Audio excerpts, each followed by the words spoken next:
Etana.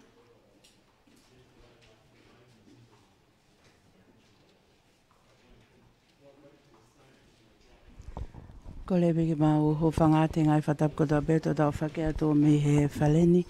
Ka tamo ke whakanga tono ato me he whale whapure anga St. George me loto nukalofa.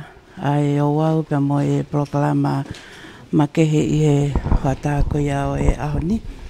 Hangepe ko ia na e whakaha me he proklama tatau pe i he whiawhi ko ia ane awhi e toko whakaaho mai e ngahi whamatala ko i kono mui mui i ko ia ko e toko ua nei whawapau una mau ai vailasi pia i he mahaki ko viti tahiwa pia ko e hoko atueni i e ahoni ko he ato ngahi whamatala fo o e toko mai ke toko ni be ki he whanonga ko au whai he kakai ono i whiawhia e ahoni o ko kamatai ai lockdown ko toa atongani ko hi foki ko e toonga ko iau ki ai ko hike lape ki whawapau i mo mamu i he potunga aue mo ui ko whea ngahi wheitu ko ia na e whanonga holoa e toko ua ko whawapau i toko ke hoka pau tui toko lahi ange mea hene ek Palemia huakawa mei liko pehe ki e ek toko ni Palemia po a stay ka mai ek minister potunga mo ui toke tā sa ia piukala Konifelenisi mo tapo tano ko ia i hotani. Ne po hi tau fatanga ne po dai fa ho to ko ngau ko fai ai aku avele va to ko ne po na positive o tau taria ai fai deva ai contact tracing to no vakai na to ko vai na va Penana Fekau'Aki ke Fekau'Aki ka mo pinawa ko ni mas mahino post TV fai ane ko ka vai maro la hen ke to ran mo wi ka ma ai nahi va Fekau'Aki na ngau ane ko o wa ma ke po ni no ma mai ai ora ka mu ka ha ko ni he si mi ko ni nai fai ane ko ki ora ko ia ma wai mo case ko we to ki case ko we to ko ni ko family be ia o tokota e ora ko ia na he ko brau ne ba wai le se to ko ia ka ko to ko ni ko family be ia ta ko o case positive ko e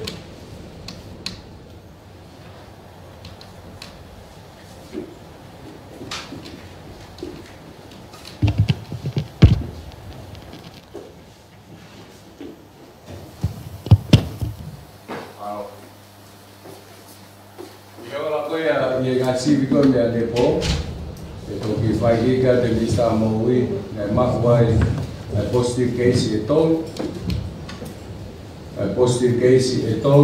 na to ma wai go e si na depo ai pa ko positive case e to ko ni ko family yo fi pe ya ai ko ko fa na ai to ta o na wa ko mo positive ane afi ko to nga le va ko e ka na to na si vi ane afi na negative ko to ai ko a mai ko ki he ahoni pe na fai leva ngau e misa ka ma ne pot ngau e ke ave leva ai to ua ko ni ka uma ai family ko ni o mai no go post TV ki mua ke tau ki na tol ki ai e kamata asimai ai tau pe hange ko ki mofi mo mea e ki na tol ko ni na ma ko post TV ka de tu ko ke misa mo ui ke toki hoko ke ti teila o e mea koni nai hoko.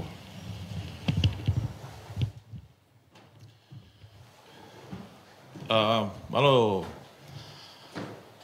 ek Palemia pia pokoni ke ufa malu at pehe tal fa tap kakatu fa kiat pehe ngahi media kaya ta mo ko fa ngamari ko ni ke ki fa matala pe ki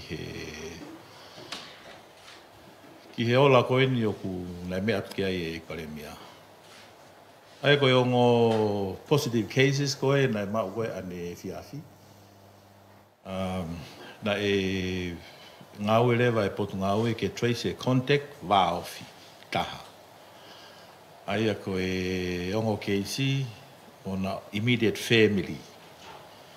Pea nai mau pe mo kau contact ke kau ngau he waka pea nai to ai toko tol koe keisi tolu ono, nai lava to ane po.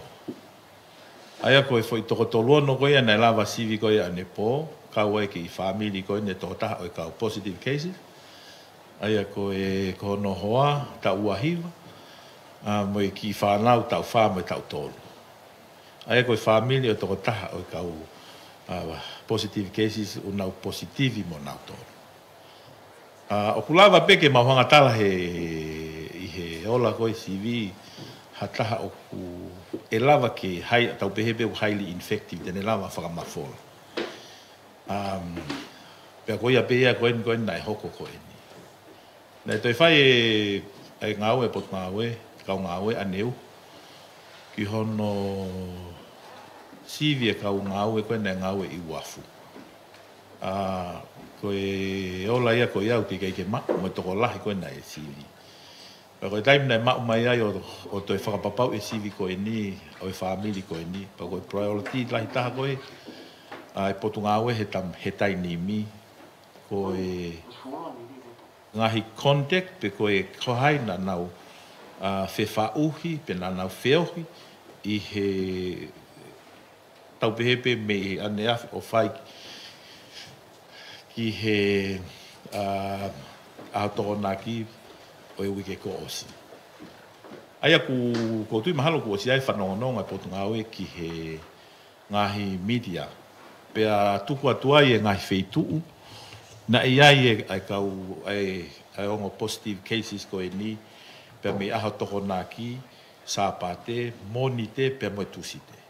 Pa ko whambeo ki utehanga o lau atu. Me he tahaua ki he taha hoi Aotokonaki.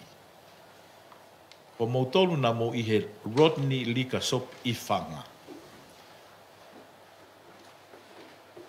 Taha ki he ua, koe whare koloatonga o Solomone i kahi hifo i kolomotua.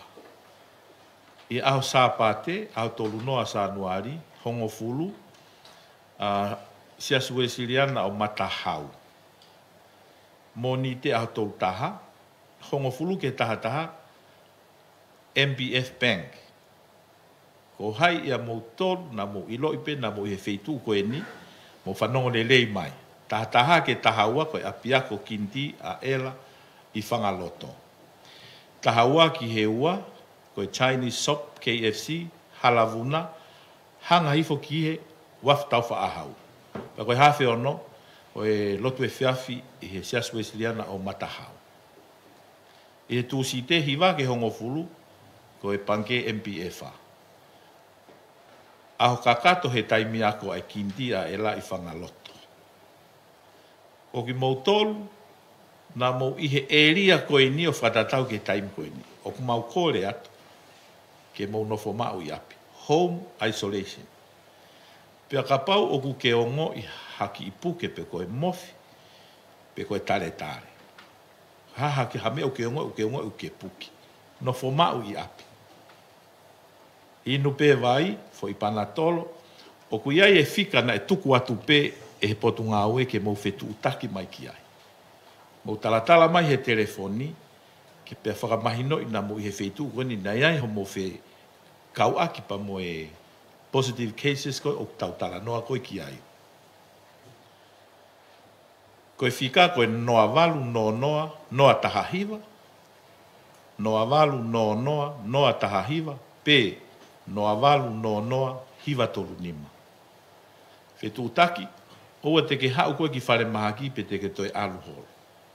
E mauho o konteki, pa e ngāue te kau ngāue potu ngāue, ke nau o atu ki ho api, o to o mai, o whai ho CV me iai, o toke o mai ki whare mahaki. Te nau alat ko ia, te nau teunga malu i ki nau tolu, ke ua toi hoko atu, toi Palemia koen, Fekau'Aki koen pa mo e COVID-19. O tui koe ki whamatala pia te o atu i he tainimi o Fekau'Aki pa mo e ngahi positive cases o whaiki ai ai talanoa ko ia i he hoatani. Malo.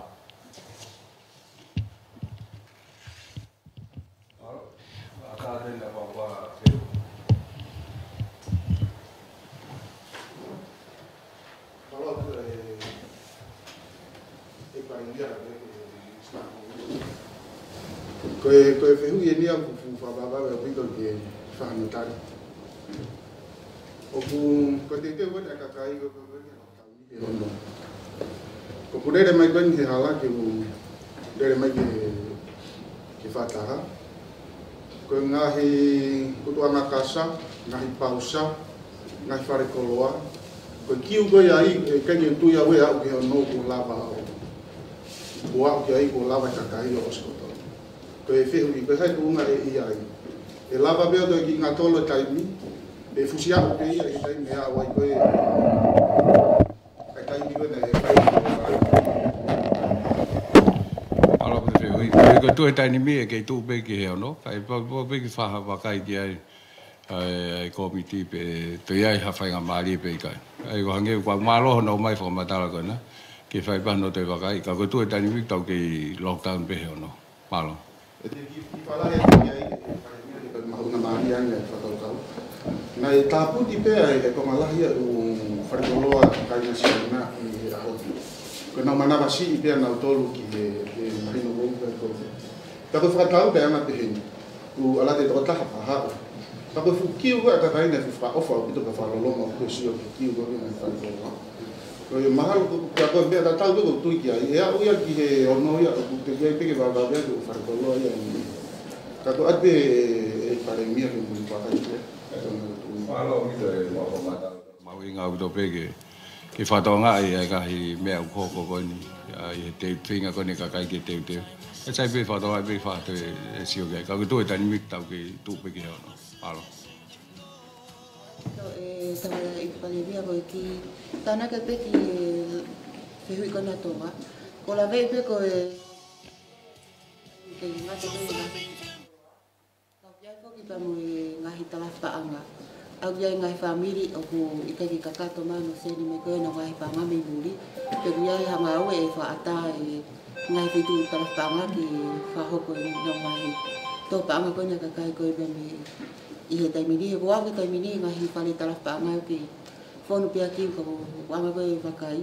Ea o te taimi o si pe po hoko ni tauni te ke a taimi te.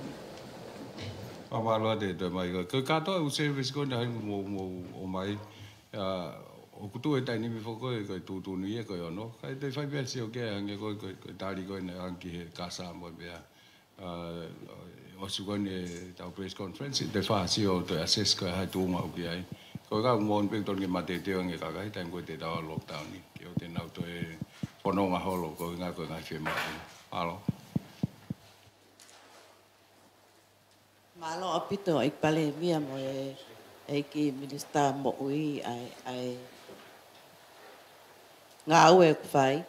Ka koe polo kalama koe ni hake ko mo tracing o whai. Mahina mai pena na i tonga tāpuni. Kau whewhele vai tu atahi i he tawhaaki koe. Lau, osi pe whalongo ane uhu koe he uwhakaiki ke umea peni. Ma whanonga kau ke puna e wakapuna kau kai ke umau e au pe koe alu ki tahi pe ko hawa puna whakaloto whanua pe ia hanga ue. Ko ngahi ta ofi koe ki ai, ka pau o ku peisi pe o ngā ue koe ni heni mo kakai na lau whiohi. Malo pito e Luciane Hono o hake ai isiu mahuinga koe ni koe oku ta ofi koe he nai ai na usi aule ngahi waka ia ki tahi na e puna waka puna neu na e toko tahe kau contact o e kau positive cases na e iwawa pea na e puna waka puna ke whakafoki mai e toko tahe koe pea ua ki ai tuko e ngahi mea tes iwawa na si ako ipe ka ngā ue ai te nau lava pe o to mai specimen ka pau e whema na i ha kontek e toko tako ia. E mai toko tako ia ke ni o sivi, pe ka pau negativi pe e sivi, e home isolate, pe to e lava pe o to e sivi, ke whapapau ipe ia o kai ke au ki ai. Ko e lockdown ko e ni, o ku iai pe close, e assess he CEO e potunga e moui, hatu unga e aha whema o ha whema o whawawame, e lava le whakata tau pewe ka pau koe maha ki pa mei niu pe ko baba e whakata le wa I he recommendation ai CEO Health ki ke tokon Palemia pe whakata le wa ki ngahi service mahu inga pe critical pe ko hinga ia na lea wa pula ne o fatonga yang na mohe wa puna ki wa ko nga pe ko ki ai ko e fu pe na ko ko ki mai ane uhu pe mahina foi to ta ko ni na albe mo office me potonga mo ke tokoni o fai ko full PPE e to ta ko ia ke o mai ke fa papau I pe tau fenga ke ta ofi pe ane mafola ka ko to ta ko ta ha ka contact o e on positive cases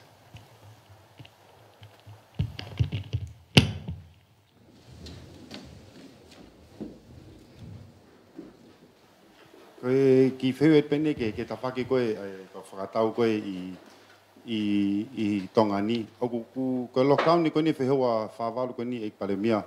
Pau ke iawa peha u essential business ke tokoni ke he kakai e whanua I he whehewa whawalu koe oku toe mai na ku lockdown ka ato kau pe me whanki business ke he koe ni. Malo abit. Ole ke hufanga pe malo pe whakatapa ne nai whahe Palemia. Koe lockdown ko ni me tem tatau pe me lockdown whakamui tu ke me alala haiwa. Ula ke tāpune panke, honda wai tāpune whalekoloa. Ko hinga ko whakataya. Ni wiwan ke ki whamalohi e whai lockdown ko ni ke he nia me tau lockdown ula ki. Ke whakasisi alholo ka e stay put. Tak tahan no Hono api kai fai trace ko e pot ngai mo uyo ilo ka kai ko na o fe mau ke tesi e ko e ho e fa val ko mau fa mu ke lava yo test ka to e ka close contact ko mea ta tau be I tonga ni pa identify ko ha ka tam na o si he ka tu he ba ki ba ang ko mea ko na mea ke po mi sta mo ui ke fa ka to no tesi he koe tu koe ki he uwaka ko hau koloa mo mea. E whakatatali mau whau ke tes kato e kaungau koe I mua koe. E nei kaungau he wafu vuna. E mo kaungau he wafu kunsalo. Teo ma whau ke whakakato mo ia. Whakakato mo tes e nimo. U essential services ko pau ke lele pehe lotonga e whakatapui koe ni. Koe hi ke keine confidence e kakai o ku. Koe na wara tu ko tu whate mea ka nau tolu na o stesi ku negative. E koe ngai ngau e ko mau whaam koe ke whakahau kai taimini. Au mahu o kou tale at peho whewi. Malo. Malo. Matulang mali Palemia ba malo. Kole whamu ke whamalu atu. Whataha koe ni koe. Palemia koe. Ko mahino ke te au ia. Whakahau ko mahi minista amui pa pehe ke te kon Palemia. Ano ko tau to fanga fonua ia tau lavea I he COVID taiwa pe ko hae Omicron pe ko Delta ko me ko kanga ke tai mini ko tau tala no mo ki wafu ke kamata anga pe ki tu unga malu mo e hao e fonua na makatu ungai ai lavea e fonua heni o ge me yo mata mafatu ki tuki o ge ma foi loophole yo mama why na hoko ai ai foi whakatamaki ko ni ke whihia e ongo ngā au e toko ua I wafu I he COVID tahiwa, I he vailasi ko ni. Ke wakai ange pe ka whewho I departmenti na e mama mea, ko wafu e Palemia whituana, o ko mau le reiki ai, o lahi u departmenti ai. O kia ta whaaki ko e pailate, ia ta whaaki ko e tugboat, ia ta whaaki ko e security, o kia I me kau stiva toa. Pea toki I loto e kastomu ke ne tute tau ngahi koloa. Ia reo me ki kulupu e taha. Ko li mai koe maia mei waka, o tari e maia e kakai ke hai ke waka. Ke wakai ia nge pe na e whai a korontini mo ano teu I ai uta whaaki katoa koe ni. Neu ke ki kulupu I tahi o kui koe task force po koe monitoring committee. Nau hanga o siofi e ngahi umama ko koe ki tua ke lava mawhatuki ke hoko ai. Ai tō e whakatamaki koe ni. Koe hai mea nai hoko. Nai alu nai pai late pia whoki mai a dispose e wara. Ko hai nani hoko atu hono teu I e mea koe. Ke tau laki tala noa I mua. Pia toki hoko atu ai whakatotolo koe ni. Ka poe kai ke tau hanga whakatoka ngai. ai mea hoke wafu e tau mai pe vaka e ke ia pe foi covid ai foi test ko no hinga e ia pe lavea ko kore tu mo ke fai mo ki lave ki ai pe ka pau lava mai monitoring committee ko meitahi ke nau faka matala ka tau lava sio leva ke tau lava ta off ai foi mama ko ia mala malo avito sa ne fe ko fe hui ma hui nga fokia pe na nga fe ha mai ai virus ko ni o lave ai to ko ni be mo family tau ne u le mai ai komit ko ia pe mo ko ke be komit mala va puna ta ki e tale kita ko si civil aviation ni tau ta ke e tale kita ko marine ai komit ko itahi ai o sai be u foto utu pa u ia ke fakahoko ange ko me ko na ke me ke ne nai pailate o ko te unga tu he tai ko na ala he vaka e takpo to pe he pailate ta o mai vaka pe ko ai foto tu he tai ko na fok mai ki wafu o se shawa o se mission 4 pe ko o se foto tu ta we ni e wa na fe ta kai mai na to he foto tu ko pe ko ngala he fok o ngai foto tu ko ni pe ko ai be mo komite a ko to be tai mu tau mai vaka ke monitor be to make sure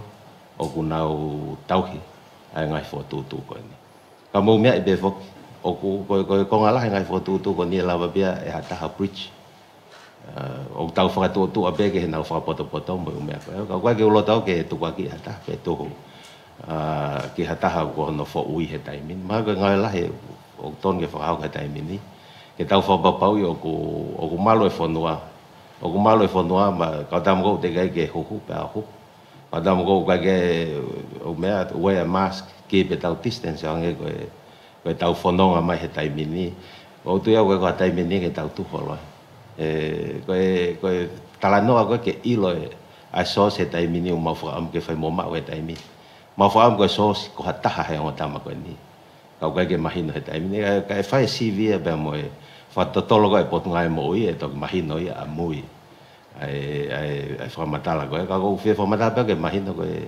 ngai foto tu ko o nai talo no tau hima ka mo omnak be ma dole he tau hokot ko ni ne ngo ai ki mama ko ni e ke tau hipe malo to kan Palemia ko fe mo wa Itana ke be ke me don Palemia son ko tu hai ko ni be mahu inga ia ke ilo pe nai fe tu nai preacher pa hangi pe ko me don Palemia ne ngo tau foto tu ka pau ke tau ngo fu ke mo ke mama no tua ki ona ta ka ko me mahu inga he tai nim ke fonua ke tau hanga o contain mo ta ofi ai toi mafola ai covid tahi ba o te tau no fa tol ke no fa sio ai tu puanga ata pe ka tau no o fai hanga o le ke o toi mafola o we si hanga mo ui o toi tola ya ai ko hinga ko lockdown ni tai ta tau pe o ko ke tu kuai ai nga o ko ni hanga pe ko ta no ko ki mua mo sma o schedule o vaka na ha o fai le ta no ke e ko vaka ko to pe pa ke test PCR o negative pa to ka e ka to o me ko fai ko waka tahia ai ko ni na mai to ko ni na contactless pe ai na ka ya ha Fekau'Aki apa ai waka ni hia na ha pe waka pailate ka ki heka ai pailate ke lunga na lele pe mua kai mui et pe waka ai o si fai si o ge ta fak mali ni se ge health ke na usi nge pe ko fe ai fe tu na ala preach ai hange me ai ton Palemia ka ko me ma ho inga ya he tai ni mi ke tau hanga o container pe tau ta ofi ai to ma fola tu ko ai covid tahi va pe wai ko le kon na fai ko mi sa mo ui ko ki mo tolu na hinga he fe tu ko ni te muala pihi ai he mahaki mo self isolate pe ko mo no mau ya po o pau o kamata asimai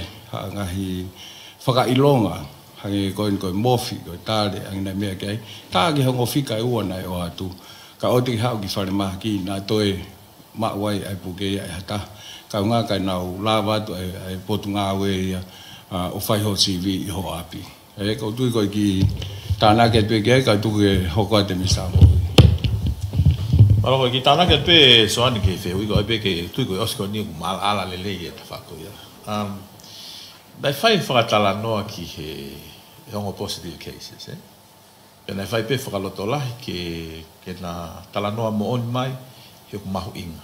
He kai ke whakailo hata, o kai ko hawhihala ki hata. Au mahu inga pe ke mui whakalele. Pea me he whakamatala, o kuna oho vare he mau, he kuna kai ke hana tarwe contact mo hata, I vene ngahi uta. Aia, o ku mahu inga ngahi mea koe ni ke whai hono mui. Koe ngahi waka manua o tokoni, e na uo mai. O kehe nau tolu ia, me ngahi waka, commercial ko mai e uta anga maheni. Koe ngahi manua o nau test PCR nau tolu ia, pa nau mawahe. O nau mai na toi capacity, ke nau CV, rapid antigen test, on a daily basis, ke assess nau kau sotia ko mai. Ai koe, e au mai koe ki ofi mai koe he niku na wanga lewa, forward mai lewa e ola e nau CD o assess le o mau sio kia. Koe waka koe e taha, koe nau fo I tesi pe fok nau tolu, pa nau mawahe o ku negativi pe nau o mai. Ka koe ngahi protocol in place koe na lere mai ai koe he fo I tau koe ne ua na e wakai e motu ana nau mui ki. Koe tu koe ni, o ku mahino, koe mea ia potu ngau e koe trace, ke mao e source. Ko tau whatongia koe tau tolu ia, ke tau hanga whakasi haane toi mafola. O hange koe whare mau whai atu, i lockdown koe ni, ke mo. Hanga lelei o nofoma, mo tolu koe na he feitu koe ni, mo ngahi whanongonongo na e o atu, o home isolation. O nofu ka ia ha mo whangi puke koe mofi koe tale. O te mo te mamahe. Pe o ki whare mahaki. Ha mo telefoni ke fika koe ku o atu. E ngau e tu lewa ka o ngau e ke si. Ai ka pau ke tale, pau ke si ki motor ke whapapau. Ka kou mantui ka pau e toko lahi. Mo nofo mao pe mo tolu ia. E makatunga he capacity koe potu ngau e ke nawa ki a mo tolu. Kai hange koe mea e tolu Palemia, moi Palemia. Koe kau frontliners, ai koe na nau mea, e whai hono ngāwe, ko nau tolu koe ni, e fwoi whamiri koe ni, positive, highly infective, e whai rewa ngāwe ke kumi, mea koe ia ke tau.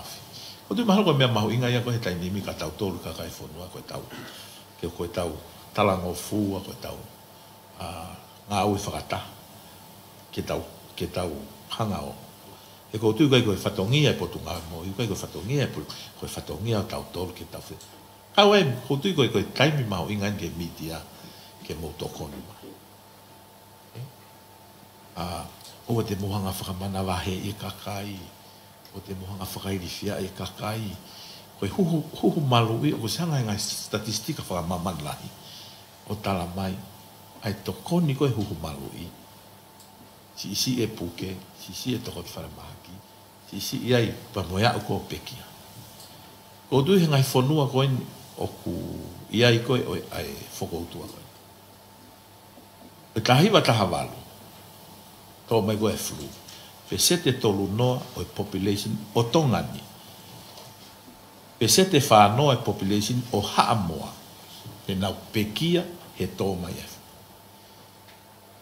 Ko fisi, na e tō koe whakoutua, na e lau mano, ono mano tupe kau puke, ono ngeau tupe e kau pekia.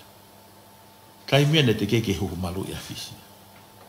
O wheko ne osi koe huhu malu i, tō mai omikronia. Sisi e kau puke, kai ke toi haa toko tō whare mahaki.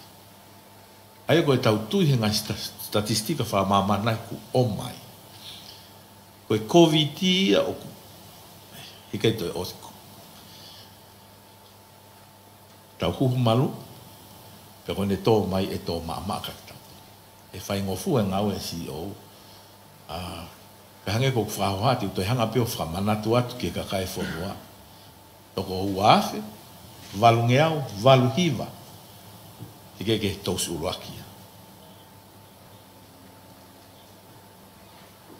Mahalo koe tainimi, ko he pesete walu fitu ke walu ai tōsi ua.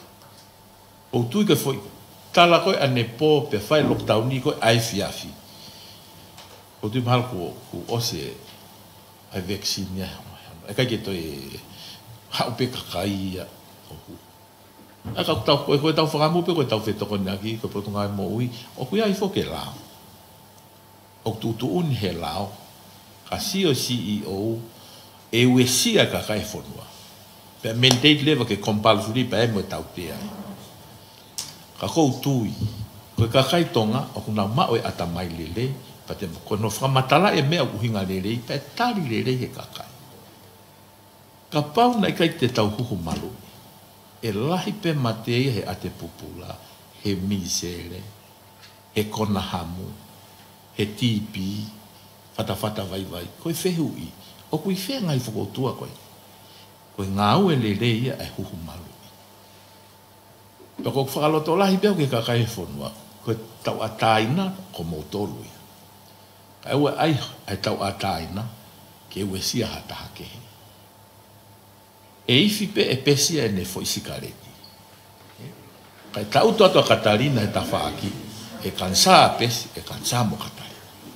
Au ta e ofa pesi a Katarina. Sai pehe o ifi, ka ke ifi koe ki tua. Ke ewe toi manawa Katarina, i ho ifi tapaka. E gos whakamoni i whakamaman la. Koe passive smokers, pako nau tolu koe koe ke ifi, ka nau manawa he ifi a kakai. O kosi lahe lau miliona, o nau mate koe kansa. Ko whakamatala pe aku ia, ke mahuinga maria ke kakai whanua.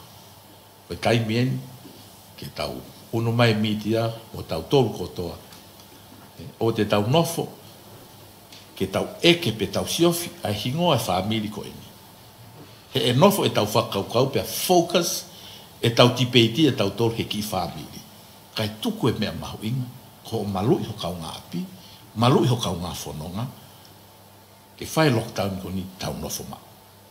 A pau koe ai ha o ngo i ka te koe ke o ngo i o hapuke, pe koe tāre, pe koe mofi, koe life, koe whika laini e. E mau whenga e potu ngā oe ho mau lelei taha. Toko ni atu ka motol, i he taimi whai matako. Mahalo koe ki whaka tāna ki atu peia, ke toko ni atu ki e whehui, mua ngahi mea ke toi mahi noan, i he tau press conference ko ia he whiawhini. Malo. Ik minister ko mui at pea uia ho mea koe Fekau'Aki pea moe e lao, koe ki i whehui peia, koe osan koe lockdown ni koe ni. Koe ngako si o penia ke kahau, he koe tau kamata tue nia tau tolu, koe lahi Fekau'Aki me mea pehe. Koe hanai ai anga o e whakaukau pe mo i whotuutu, i he lao pe koe nake mea ki ai. E kamata ngau e aki lewa, nge koe koe kau ngau e whapure anga o ki kai ke nao huhu malui, ke nao malolo pe i api, pe a pau nao malolo i api, koe hangai mga tuunga ki ai.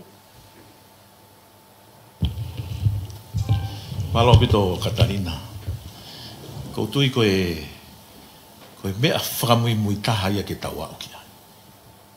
Oku le kot le le a tongani he historia mei tuai. Kau a tongani he whonua le le taha i immunization coverage pe koe huhu malui. O tau peset pe tau tolu e hiwa ono, hiwa fitu. O whai ai ki o lunga, ta tau e pe koe ha huhu malui. Whanau mai pe ha pepe, kamata e huhu malui, kai ke palu pare mai. O whakahomare fok he tainimi, ai whawhepaki ke huhu malui koe. Pau tau os ilo e tatole ngai mea. Aia koe pesete fitu noa. Koe population ni ke nau huhu malui kai malu e whanua. Koe huhu malui koe tau whai koe target population o tau siukia. Na tau kamata e tau tahawalu ki o lunga. Sai, koe pesete fitu noa koe ia, o huhu malui koe ke lava malu ai whanua. O tatau ia, mo e pesete hiwa wha, o e target population koen o kutawau ki ai. Sai. Hange kou whahau haat nei. Koutu i ka pau te whakamatala i pekita ke uhinga lere. Koe huhu malu i, pe koe hange kon koe vailasi. Uku hanga he kausai nisi o whakavaivaia e vailasi. Ke o tene whakatupunga e ia hapuki. Pe huhu ka tau tonu, o ngawe i lewa sotia malu i ia, ka tō mai vailasi, nau lava whawhepaki. ko frau ko ni e katalino ko tu ya ko kakai tonga ko kakai i vila pe ata mai lele ko uhinga lele pe ai fra matala mo me uhinga lele e tali na ia fo ke tu ku hua ki he e me ko ni he tau se ko ki fisi na ko tu ku hua fo ku mau e ata mai lele atonga ko kai na utola na ke te covid nai pe ko ya ko tu ya uta ata mai rei pe tau toluia pa tau lotola ko osi ko tau press conference ko eni ko tu e ma o mai mo yongo me he ko tau wa uta tol ke peset he kai te tau toi hanga ngawe akela po ko ke tu ya tu ko ke ka to kia o ka taimi o ngo ngata api ha fa hinga ko ke tau tui ke tau ke ngawe ke lao ka tau ngawe pe uhinga lele ata mai lele pa mai loto lele algo tu tale be ho fe hui catalina malo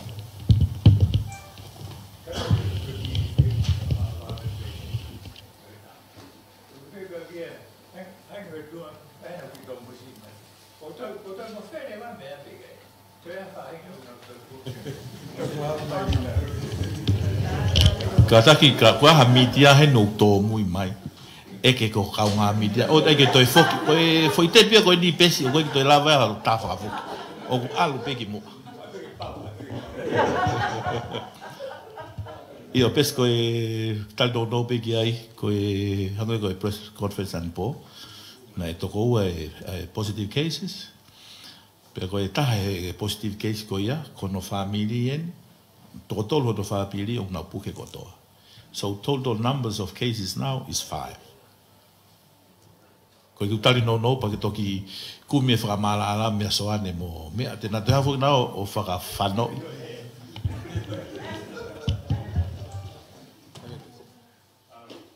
Malo pito he whainga maari pa ku whamalo te pe e Palemia pe foki ki o komunista he ngahi fua whatongia ko toa pe talo me he ngona koni o ngongo koni ane afi ko e ki mo pe pa hokate feu I komunista mui o ko fema pe ke ki clarify mai ki whakamahino pe ai mea na ki whakamatala ki ai hoku mahuinga o pito pe hangi ko o mea ai mahino ko ne mahino pe ai kakai whaingofua ngā we ko e na ke pefo ki o mo lava pe ho mo te si o ilo ai tu unga whaingofua ko e mafola e mahaki contagious e lava ki toi ki whakaiki ki mange ta whako ia hange kapau pe he highly contagious o fe ia ai ko e matangutu ko ni motonga o ko pa he kiri ko manawa ko e kapate ke io malo pito e fehui tesa ko hinga kuia ko tai ko mai ai ola ko e CV apuia e concentration index para que o to que tauto ya que titela e malava pe matolo tala me CV ko ya ko to tahe ko nyuka ke infected Ako time ko mai ai foi fica, mai luko o mea te ma tokanga make ki he totaha ko ia o kuma. Ai malo ki tani no pe. Iyo malo. Ko ki feu I pe nia ko le pe ki fa mala ala pe ka taki ignista ki tokon Palemia I he lockdown restrictions ko ni. Ai ko na ki pe he o ku kamata I he ono tabuni ai make pe o lockdown ko ni me lockdown ko si ko panke pe mga farikoloa. Pe tonu ek mau ai kwa vale vai pausa casa mo ngahi feitu ko ya ngi ko fa matala a tonga ke ki fa mala ala mangi ta fa ki ko ya mal ka pau mui atu pe I fehu I he glahi ai kole mai ke atu fe ai o fa inu na pulu I uta fe kosi honau alo kosi totongi he ko ia to ta pe tu ka pau o mutala no foki I he traffic lights tau ngai aki traffic light tau pe lan mata ngenga red ko yo ngongo ko nai ma wane afi tau red lava ke o mai ange haki ki ti te la pe ko reti uinga ki he tapu ni e moe ki mau tolu ka fai ngo te mau tokoni tuai ki hono tala ki kakai ko mo pe mai pe ko yellow o silo he kakai e yellow mo pe mai pe ko reti ka koe ki feheu I pe ia ke whakamala mai pe kawe pausa mo e kasa. Na uinga whake ko atu koe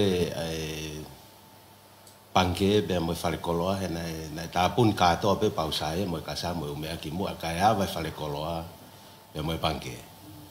Aya koe tutu ni ko ni tapun ni fale koloa mo panke.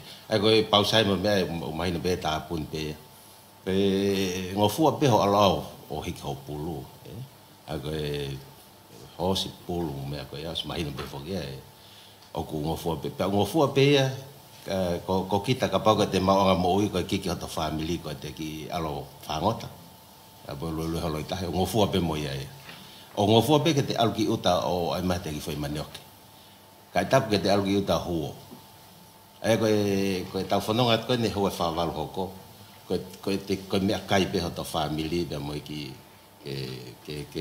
ke to koni ka kita ka ngofo pe ai ko o me ko na fa ata be mo ya he ta lockdown ho fa muy malo ko ki kata ki pe nga feu I ka go tu ko fa nga mari le ke to ka le me ki ka kai fo no ku o ku fra ngo mai to ta to ki nga hitari me te motol ko ki fehu I pe nia nai whakahoko mai I tunga ko kia vai he taimini.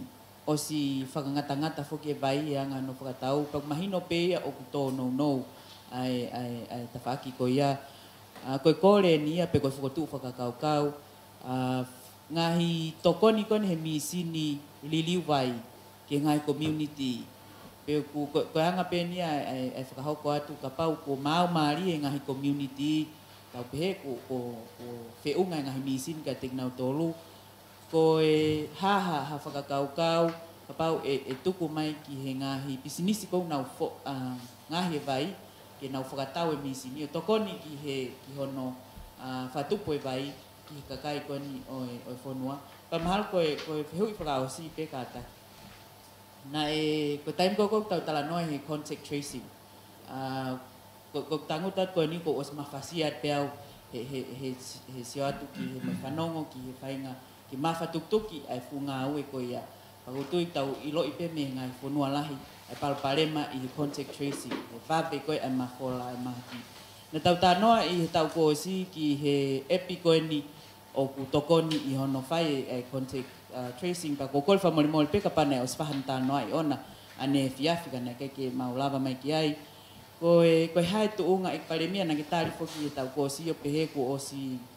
fai nga o ki ai koe hai tu unga o ki ai epi ko ia ko nga koe anga pesi o at I tokon lahi ki funga we lahi ko ia mu fai koe muy I ani I ko ni ku ai maha eu ki kamata pe he u essential services ko e lotonga e lockdown Aya ko ngau ko ni mo ki hono tufa ko ngahi me ko mahu nga ke tufa. Ta te fito ke community ko sia lahi. Ka wai vai ke hokot pe. Me na lave ko ni nai ko ho wa fa val hoko mai. Ko no mo ni ko fa mo ke osiono tese ni mo ia ahon pong i mahino. O hi ka hokot ngau. Aya hokot pe. Ai ko kono toka ngai ko kai nga kanok polu mo kau mango ko I longo mata mo kai nga tata kau patangata mo kai nga sopu hokot pe nga ko he ka ke tu ya lotonga ko ne ko hapai o si o kai misi neu ai I pangai na o si foke ko vanane nai ai hokot pe pe mo plan ki hapai ne na o ka ke lava va ka alkia o si fai si oia pe mo pongai mo ui mo sotia mo polisi ke fa ma va he ha ki feitu he wa fu koi wa pe mo hapai ke fetu ku ke koloa te mau nga pe ma de va ka sotia u koloa ko fu fe ma fa va ve ta fononga ko ni loka ko ni mo fa tap tapui ave be ki ai tau hi be ho fitua ka le o sotia pe mo polisi pe mo tonga e potunga mo I ai ko ngahi tokoni ko ke ngahi se mau vivili e hoko pe lo tonga ko me ko ke whakatau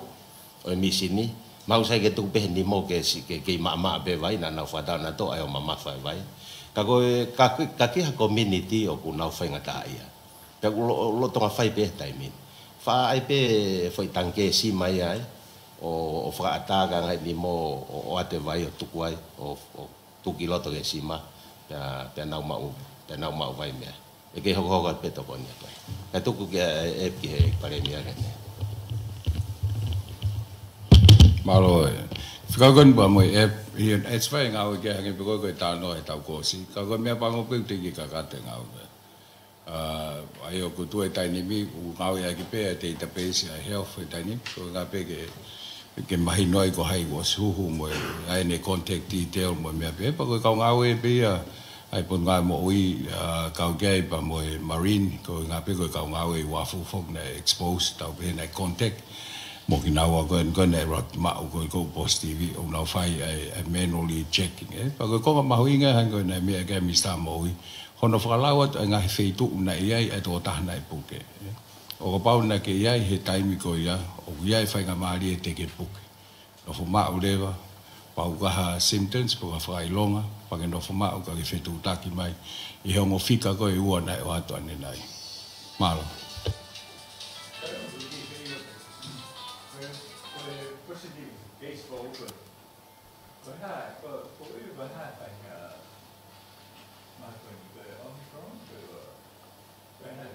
Alo bis na sta le pevane a fiu ke ke ma ta to ke pa pi ke ta la tesi pe ko hai variant ni ai fenga I ke ave he poni e vaka tokoni o ku ha ke nga ke fai tesi pe mahino pe ko ha ai variant ni ai ko fito to lu ha ke ko me mi sta ko hoa pe mo ngo na ngo le kai ua ai fito to lu fo o ko ni ki to wa ane a fi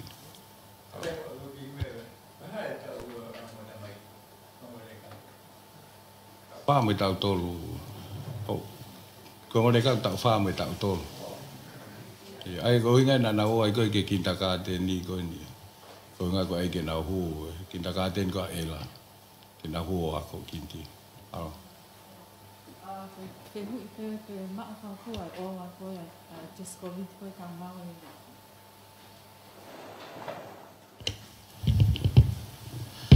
ai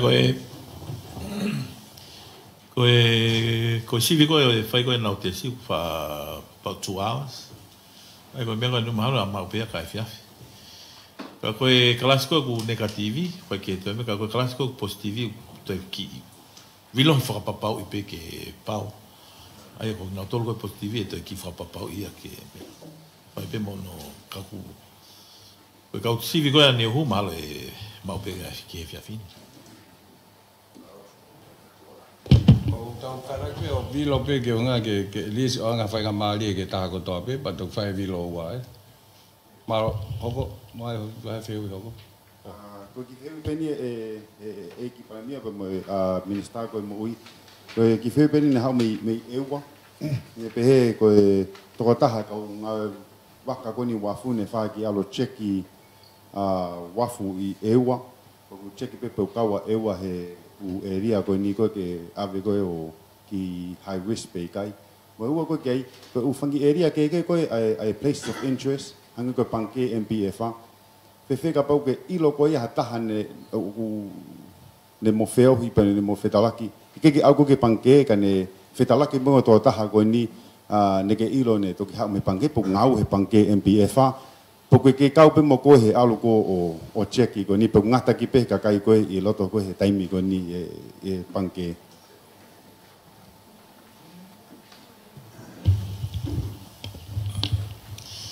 malo si lo pe ko la tali ko ki ai ko pe ki feitu ko ni no fo mau yapi a pau te ke to yo ha symptoms pe ko fa ilonga puke porque ta ke fika ko na o atu e to konya malo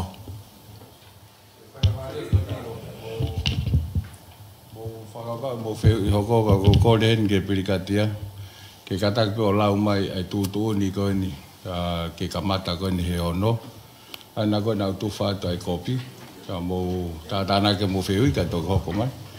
Kai tō koe whakamārie koe ni ke pikatia ke ne whahoko atu. Ai tohi tūtū ni koe ni Fekau'Aki pa mo e tau lockdown ni. Malo.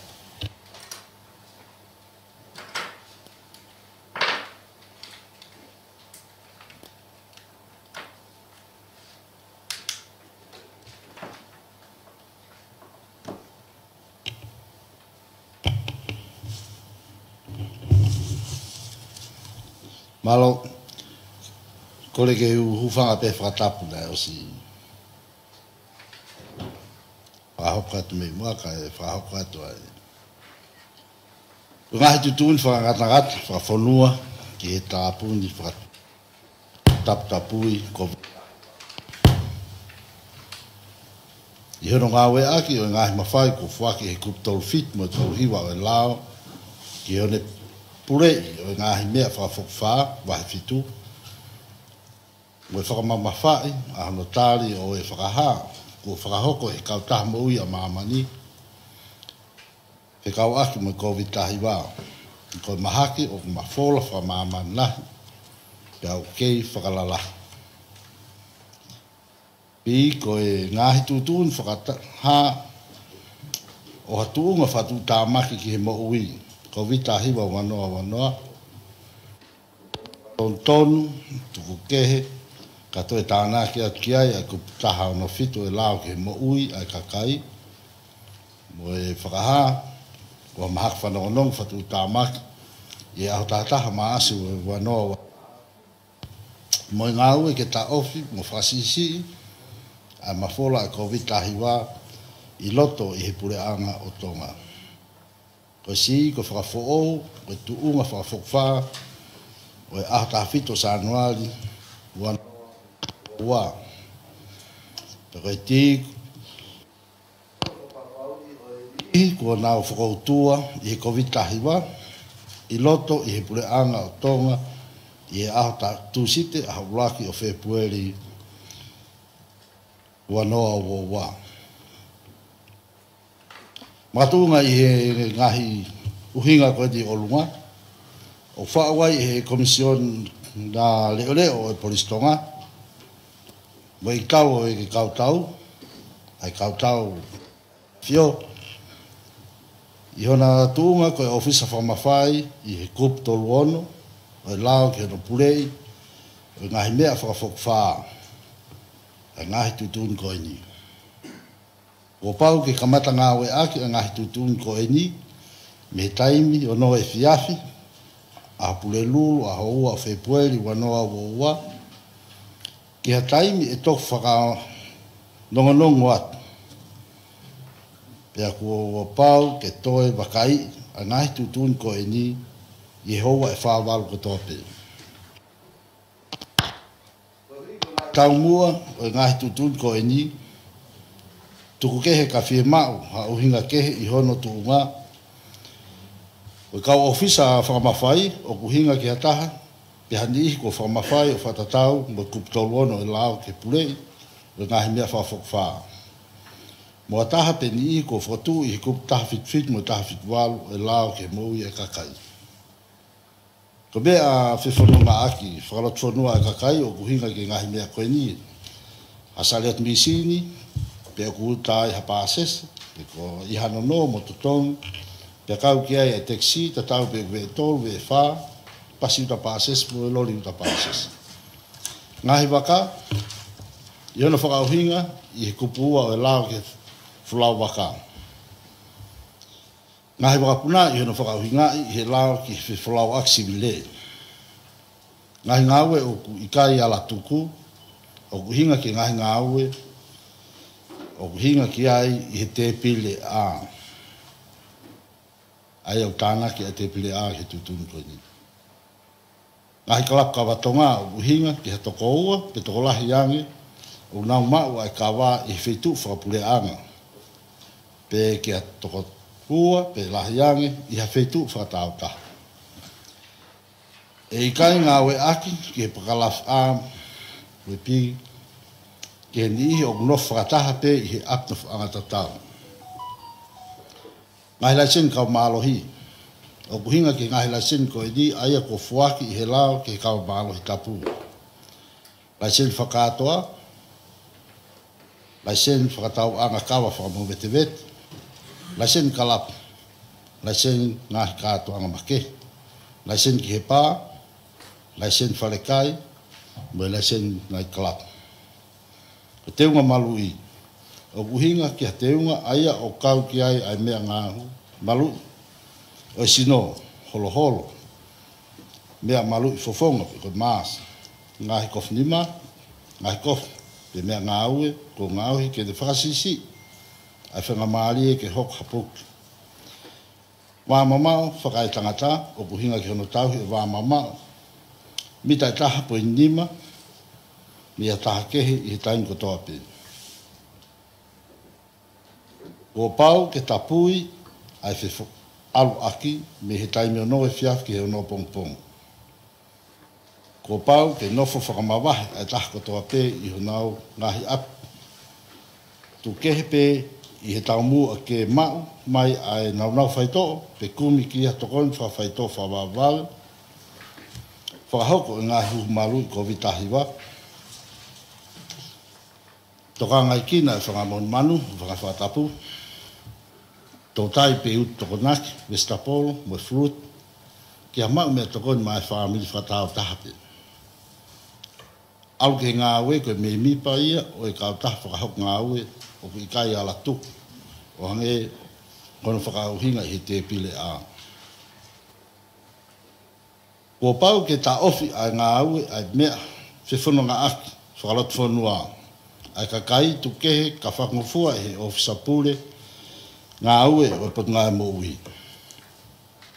O pau ke tāpuni, ai whewhakatau aki, ai kotoa ai ngāhi wheitu lai sen ka mālohi. O pau ke tāpuni, ai kotoa ai ngāhi pisnisi. Ngāhi ngā ue whakapisnis kotoa, ko lai sen. Tu kehe ka whakangofua i he sea, o e komit whakafonua ki he pulei o e mea whakawhokawhaa. Ko pau ke tāpuni ai kotoa ngahi whare o ngāwe aki e he kakai, ngahi kātoanga, ngahi whakatahaanga, o hange koe ngahi akoanga, ngahi whaianga lotu, ngahi kalap kawatonga, ngahi kalap spot, pinkou, ngahi whare whakamasino, ngahi kātoanga mi ngahi ngāwe whakaspot, ngahi whakawhiewhia, ngahi whaiah, ngahi mali, mo ngahi whakawhiwhia kehi, pe ngahi whakatahaanga whilawe i moia. Ko pau ke whakangata-ngata, ai whakatahaanga apsia putu ki he tokolahi ke toko hokofuru i loto whare, mo toko wanoa i tua.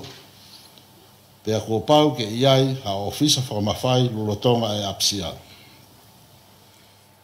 Ko pau ke mau i he polistonga mo i kautau ai nea whio, mo hakau ofisa whakamawhai ai mawhai ke whakahoka ngahi tutuni koe ni.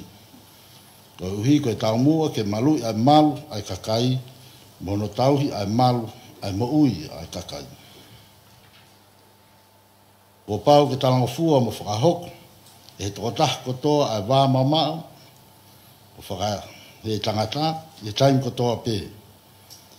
Pea ko pau ke ngāwe aki, ai naunau malui, e he taim kotoa pē.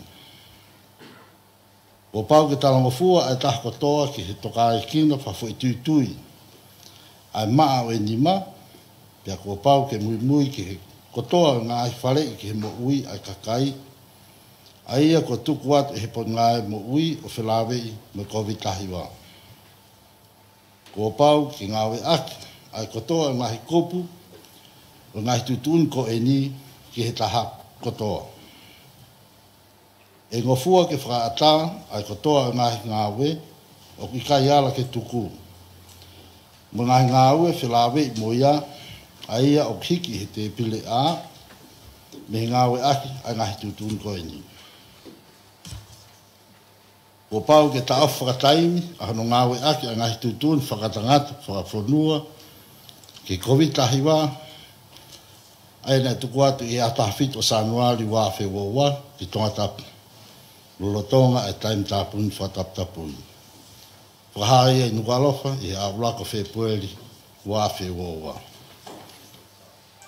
Malo.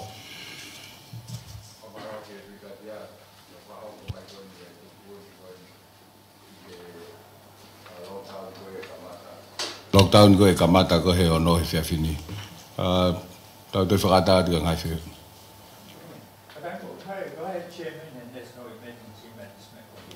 Ko tōn Palemia.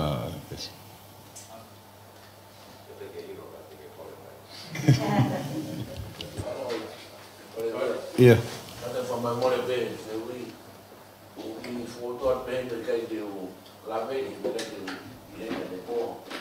Peke pēna ia naha, se lawe ia. Rang ngā ua pure anga whe lawe ma tokoni ke kau ngā ua whapure anga me ngā ua i private sector. Whe lawe i mo e nau retirement fund, peo ki haki package ia pure anga u. Whakata mai ke tokoni ki lockdown kone u whai. Pea mohono wā pē ko ku kore pea kuia ku whangata mai ke utoerea pa u kore whamore atu e whelaka aki holo lotonga whai mea e pirikatia. Wa tā au mai au ho kau ngawe ke o te utoi whehu. Pea koe hae uhinga ko utoi iheni ai. Koe motua whai o ngongoni. Pea mohono wā. Ke ki whehu ia te whehu i ula ki i whaasi wa apa. Ko ngā pea ko whehu i Fekau'Aki koe. Pea kia ha te palani e pure anga ki hatoe hoko ate community transmission ko ni o lahi peo ki hatoe package mawahe a stimulus package i e COVID-19 tua tolu tokon Palemia ko e essential service e kau ngai whapure anga peo ku treat tatau pe wahenga e kau frontliners me kakai ko kunofo ki api ke ki whakatoa ngai ang e mua o ke kakai ia i e frontliners essential service o nau ngāwe pea nau wahe tatau pena tau me kakai ko kuna foi api. Ke ki whakatoa ngai ange e fumahu inga ke whakatoa ngai ange koe kau sotia, kau ngāue, o nau whela lawe i me ngau koe kau kai ki ahi ki wahenga iai po ki package tokoni manau tau. Malo. Malo soane hono whakatoa ngai mai frontliners. O koe be nau me, o koe be ki me au nau. O nau ilo be nau tau. Ko tau e nei ua e mau whio e mau ke takai mea mo umea koe koe kau e nahe isi uku nai o si whai e ngau e kia. Maro. Te kamo e retirement ni soane nai tau ki posti ben ane af te ki a whakau ke kau te ki ai ha tutone retirement ni ke mau ha nau ki seniti ai kau ngā ue me he nau seniti ko he retirement fund pon. Ko whehu i be, nei te aha mea ke? I whao si pēa whakamore koe.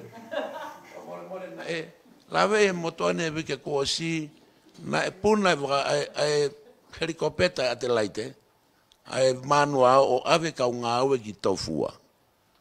Kau tau a e nea whio me kau ngāue a e tiri cheo, e nau fau i he ngā konteki i he wakapuna pe na e ngā whewhe, tena meni e lockdown na to te na ma quarantine pe te na ose pe a hua tahai na ke motu pe na to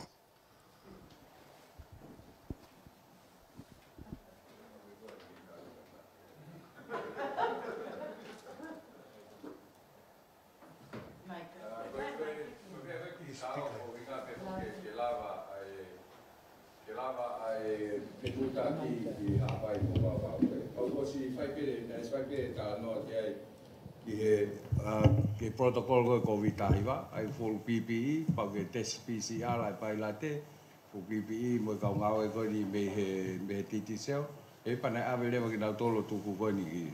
Ai oskoa te nau mai o to CP PCR, e ke to test pe tu oua pe, pag nau sel fai se ma e ola pa tu fai lewa. Ange pe ko ni nai fai tano ke ki he case ko ni ai to taha ko mai me wawa u ko ni nai face contact ke. Ya, feu, hoko matangin, iya. Malo mani, tu bola ke pilih dia tu. Jadi feu ini apa Fekau'Aki, feu di kawasan mana ke kata orang itu ni dia tu nak ke pembuat. Kau feu ini tu Fekau'Aki tu betul tu. Malo. Kau feu ini Fekau'Aki pembuat tu kau ni tu kimia ke ai pilih katia. O Fekau'Aki pembuat kupu hongo fulu. O talano kau ni ki he kau office whakamawhai. Ko e ki eke pia pe ku kau ki ai kau polisi whakakolo e whai lockdown ni hoa e whāwalu koe ni pe nau ki mālo loa na tol ke ta whaaki kai tuku pe ki he. Ka pau e whakamawhai i ki nau tō. Koe taime ni hoku whakatā he tau. Pea mokore nau toko ni, koe tau whanongat koe ni. Ka pau ne o mea bea, o ne whema, o mea bea e aan. Ka pau ten whakamawhai, pe ten au kaua e pe. Mahalo. Mahalo au pito. Ki tāna ki mai e whikatia. Ane e pe ngai se hui, pe anga whewhe ai ngahi tū koe ngai pois whakoro, ko ngā whupau whike nau maas mo tauhi e wā mamau. Ko ngā pia pau waha ngahi tāra tūtū ni ke ngai pois whakoro, ke nau whanongo mai ke te whahoko koe no nau whatongia ka mata he ono he whiawhini. Mahalo whikati. E pesiwa, asi koe te pile a. O kau ke kau polis whakolo, o kau ia he ngahi ngāu e ku kai ke lawa o tu. E au nau tukon ki kau ofisa whakamawhai. Ai he pesiwa. Ka koe kore pe ke kau polis whakolo kotoa. Ta tau pen mo lockdown koe ki mua, tapu in kawa i whetu koe polis whakolo. Nea whakatokanga he tau lockdown ki mua, koe ni puke peo au whakahu ke whahiru. O ko tau whenga ke tron ke punga mo ui, ke tata ofi na o ku ai malu i mo ngahi mo ui, mo ta ofi ai mafola koe ni ai COVID tahiwa ka pau ki ai. Ka koe whakatokosi, ke mo whetong tongi i hoa e wa wha koe te le lockdown. Ka ua fu mai o whae taha ke kawatonga, pau takai mau pe punga polisi mo kau tau ania fio, o wakai ai ngahi polisi whakolo, ia kore ai ke tafu mo e in kawatonga, i ngahi whetu anga koe. Palo.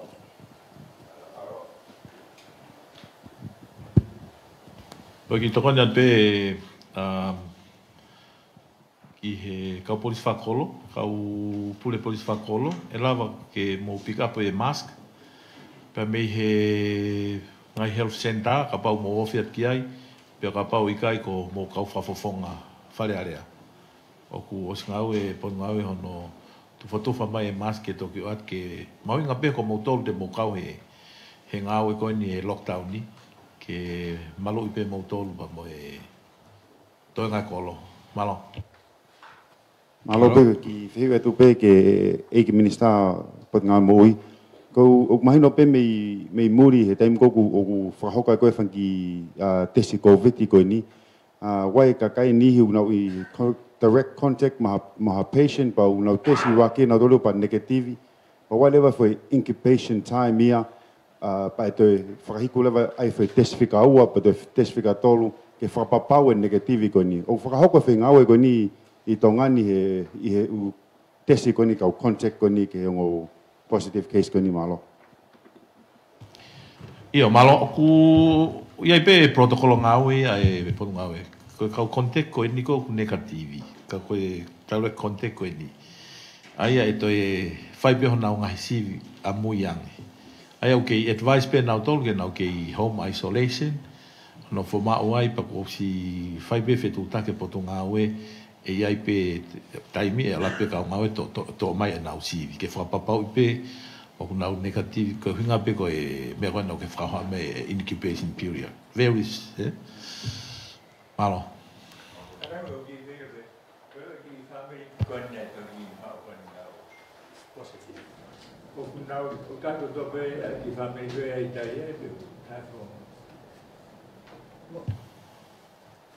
pesi Finga ke o te ke tō mui mai. Pai ko e toko ua koe kuitari ai. Mo e toko tolu fo ou. Ko ngau e potu ngau e ki ai e ave nau tolu he whiawhini ki he whale mahaki koe ni i mua health center. Ke tau hiki nau tolu mo toka ngai ai tainim. Pea e malawa be ke diliu e whaitu uni. He osi koe no trace at koe ni. Tunga koe e au ki ai i ngahi aho ka hoko mai. Malo.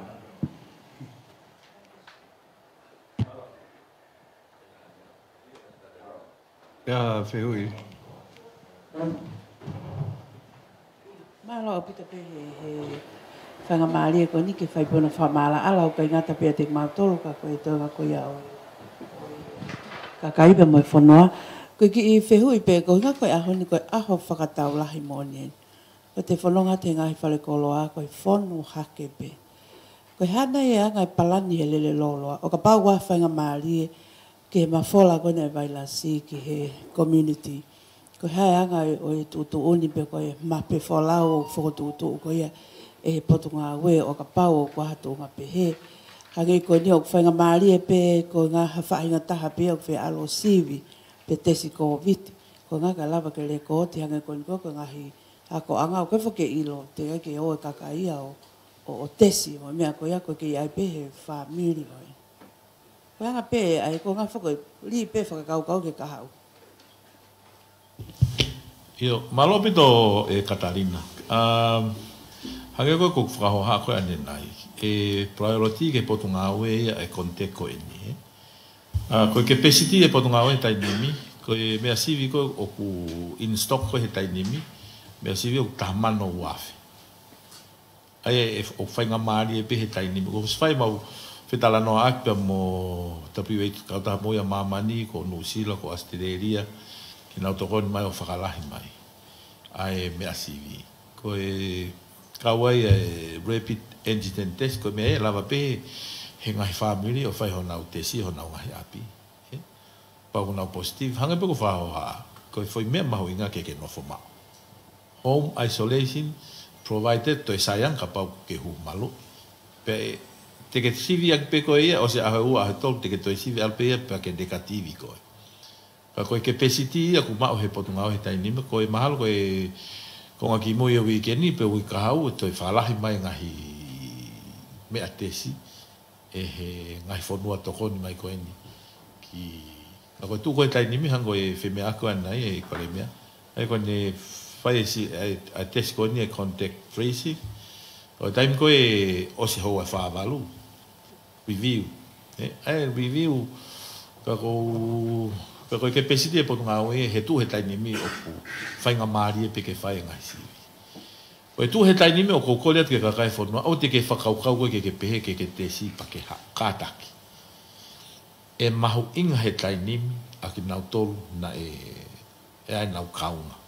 Ke tau focus ai, ka tau lava o whakasi isi e fo isi a kare koe ke tau hanga o hai hai koe ke ua toi mafola. Toki osi a tu lele.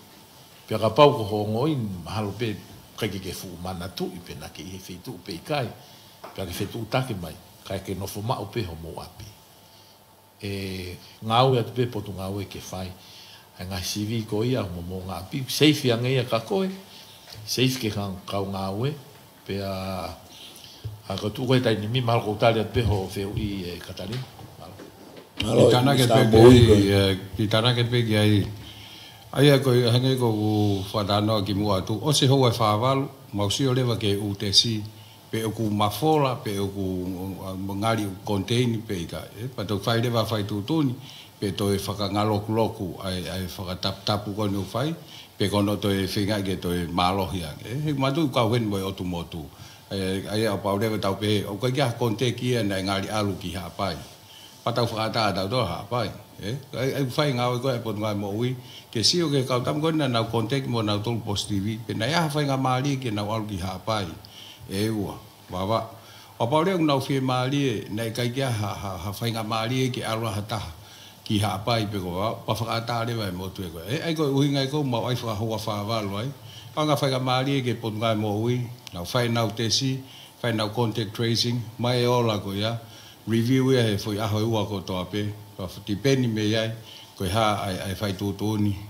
ki he whakatangata ko ni o fai whakangalokloku pe ko te whakalahi malo ik Palemia ko ki whi whaspedia ki he Mr. Moui to kuan ne pehene iai toko tahana e to o toto I he kaukuru e waka kon koe takpouti o kai koe waka pailate na to o toto I he wiku o sita ke maha nola mo e kore honoa mo e kore pe ki he Eiki Minister pa nga ka pau ko ia hatou na ko tafe maha ngai tokoni me ngai uhoa ngā aue me muri o ke klupu langa whakalakalaka I I tonga tap tolu. Koe grupu tui mask. Ke whakaivia mua. Koe ki mask koe nuk mau whokotua mweo tak tola taha pepe au tui tu hongo fulu he au kai ke whalalaanga. Koe kore peke koe grupu koe ni whakatou wato he holo koe ia. O nau tui mua ko I ka kai tangata kai whewhine ke tui. Ke toko nia mua mo whakaivia ange. Malo opito.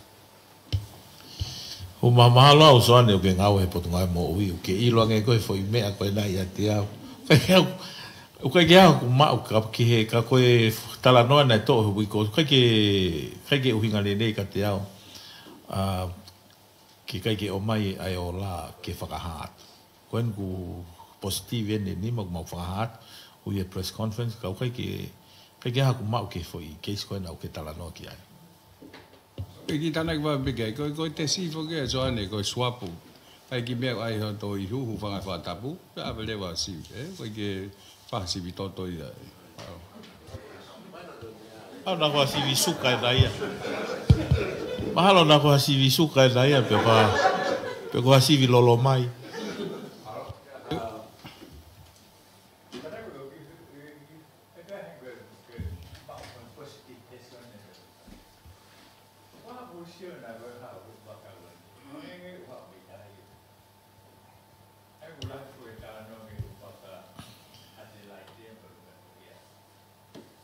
Pesco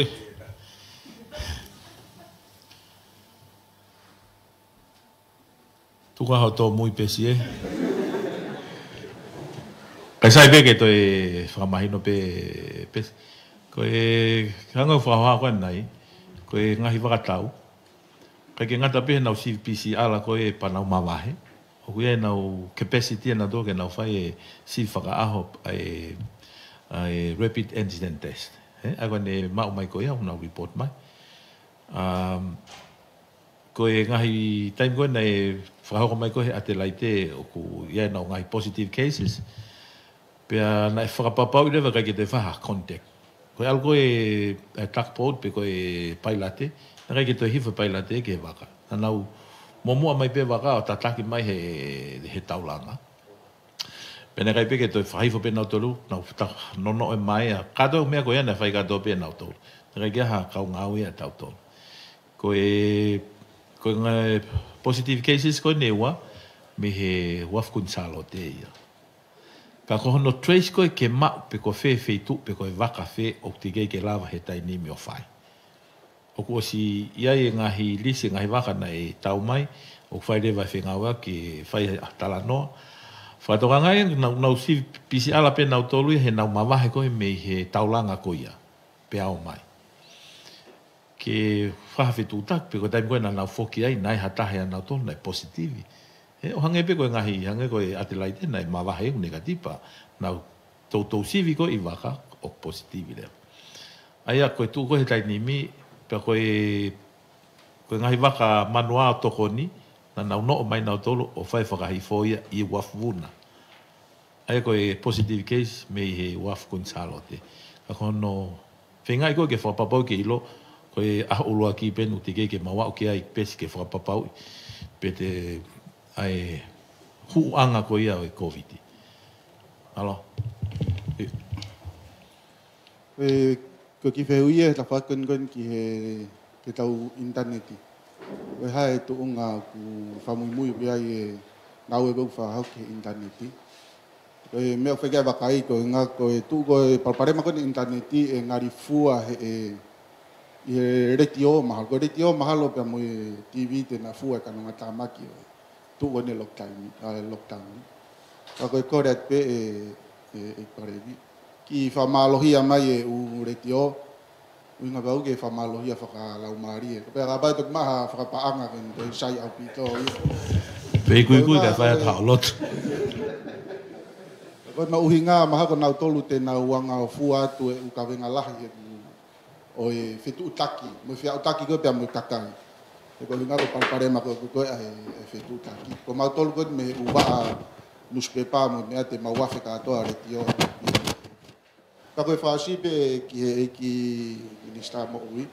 Fa tatau pe mo fa matala ko ma ko pe mi he on COVID na e ma u. anga e nau Fekau'Aki pia mo fuoloa e nau Feohi pia mo takai. O ku iaha ki haha ki vavalo pia mo kau ke i ki tuunga e iai koe an mafola kuni mai ngari e lahi ane. Sai piko e vavalo taha ko hapu fita pau ke vai ane. O whakatau ka moe whamatala ko tiko koe ai ongo tangata ndona e pahu i nga ngai whitu tato e ongo me takai. E koe haha ki whakafofua ki tuo. Pe te tautari peke sivi pau e minister. Mahal ko tu veo ko start pe veo he ko whamatala. Whakatala noa koe mo naua. Na pehe, koe kia whaiga mena na pehe na hanga mau he tutuni.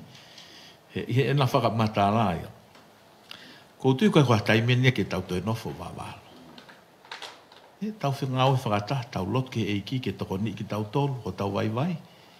E kisa koe ke uhinga uia kataki ki he mea. Uhinga uia ke na Feohi holo koe me kakai ke lava ko mafola koe ai mahakika kakai ke he ang iyo tunismo. Pale, koe anga koe ai tala noa koe mona. Tore kai ke ulu tau whakatauange pe, koe e ngata he. Ka kui kai ke mau, i kai te mau hovare ka pau toi a hakei i e mea koe ni. Pa koe tau whakatauanga pe koe ni. Pe ko tui he ngahi i e ahoni mo a pongpong e toi mau mai ha ngahi ola te tau tōk tala noa ki ai.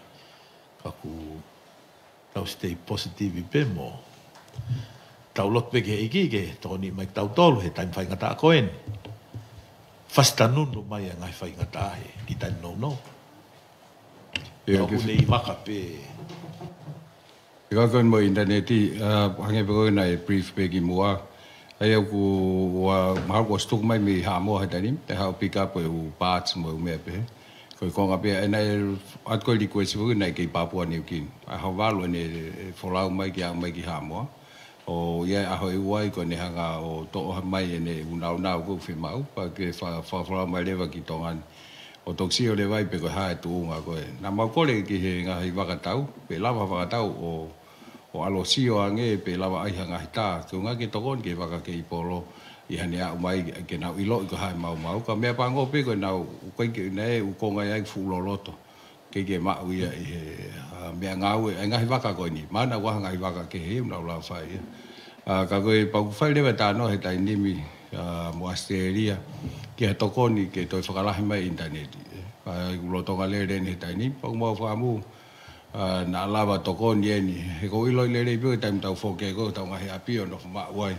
Kamata he mahalo ulahilahi Zoom mo mea o lere ai tala noa mo to ngai mahen.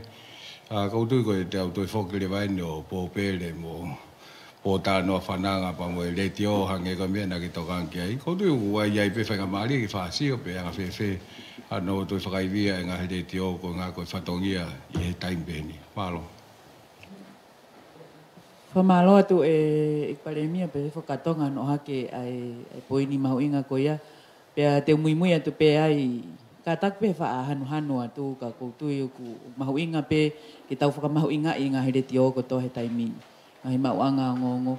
Nai tō whakau mea ki he kakai whanua i he tōna kuosi. Koutou e tau wheturi holo mo e kau ngā ue koe ni aho o ofisi ke o maha ki kopi. Ke tuku atu he mau ki reti o pe ki hange koko o ngo i tue noa mau pe ki reti o mo ki reti o alala. Walala. Ka ko tu tau appreciate le tio he tai mini i he mate ko ni a interneti pa ko te ko le pe ni a ignista mo ui pe fo ke te motolo no ko toa mau tolo ke tau whenga e aki ko motolo pe ni a ku toe ke kakato mai no tufa mai o ngongo ke whakakato ko toa ki motolo. We want to give the people the truth. Pe we're ready to help i he taimi whaingata ko ni kai ke te hokot ke wheu inau te tangi he ni kai. Ko ki wheu i whakaosi pe nia, ko wheu i enia o mai ke o atu. O te epe fo ke matangalo ai tsunami, he neongo i alhaki koe nang COVID. Ko ka tau peheka ki tu maha whatokanga he taimini. Koe hai oku tau, we drop all protocols ka tau lere pe oku te ai peha mou ki fotutu o te whaaki ko ia. Pe koe te whaaki koe ni ki he ai tutuni koe nuk o mai koe ni. Ai ni koe ni nai lau he tangatai ki pirikatia o kou tanguto whakakaukau i pe te whakarea whe ni ke kau whanongo. Kau ka whakarea atu. Whakauhinga o e kau ofisa o whakatatau ki he lau kure i he ha. Ko e whakauhinga o e whakapuna o whakatatau ki hono whakauhinga i he lau Fekau'Aki sivire. O kuhinga re ka te au. Ka ko whengan koe ke whakaongo ki he kakai koe nau whanongo mai. Pe te lava mua ke simplify mai e. Pe tuk mai pe ke mauhanga e mautolo whai whatongia ko ia ki hono tukuatu ki he kakai whanua. Whausi pe, e lava ke tau ngawe aki whai tutu ni koe red traffic lighting. Ke hoko ia ko ha mea ke tau tala. Ko taimpe ko red e mahino ke kakai koe ni. Pe malo ko ia pe e Palemia malo. Malo, koe whamatala no pe koe ke he wakapuna mo e. Moe Fekau'Aki. Kono tala pe ana ke kakai ka ke te ngofu alu me tonga tabuni ki wawao. Ka ke te ngofu ha me wawao ki hapai.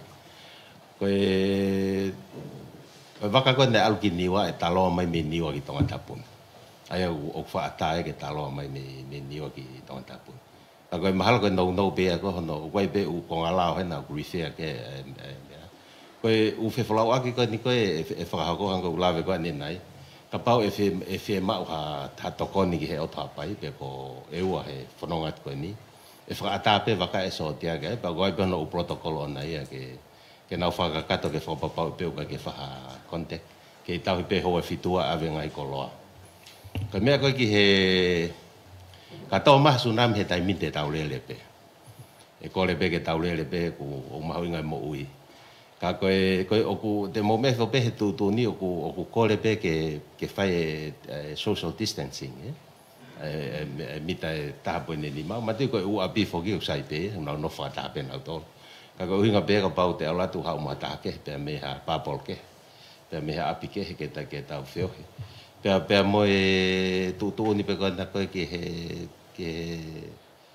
he mask pe mo social distancing ai ko me ai o kore pe ke tau ka tau pe tau ma tsunami pe kai te tau lele pe kai whakapoto pe o e hoko tsunami ke tau alo no whakatahai pe mau e tutun ko ia ai mahalo ko ki tali no pe ke whehu ka na ke o mai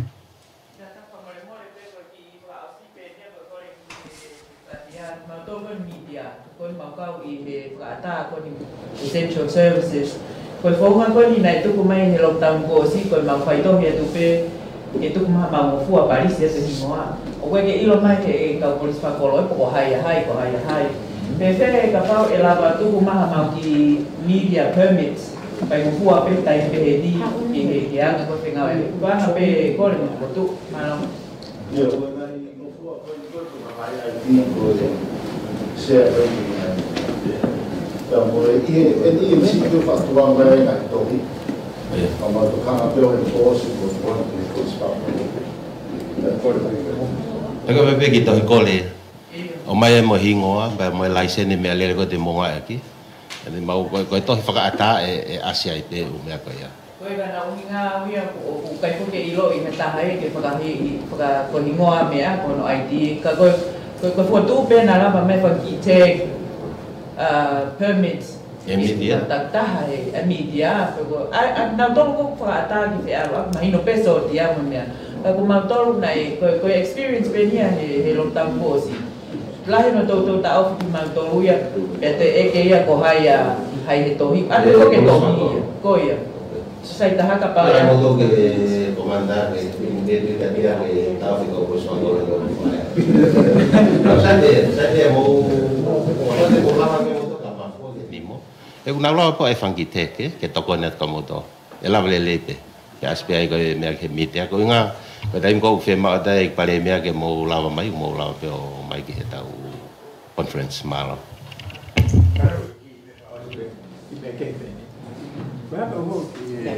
Volcano. Oku mohe bebe u. I mohe lele be volcano tadi. O fata mai misa banga o te tau fa tano ge na. Ato ya mai. Ka mole kau wakai tai au heni ki a ke piriketia.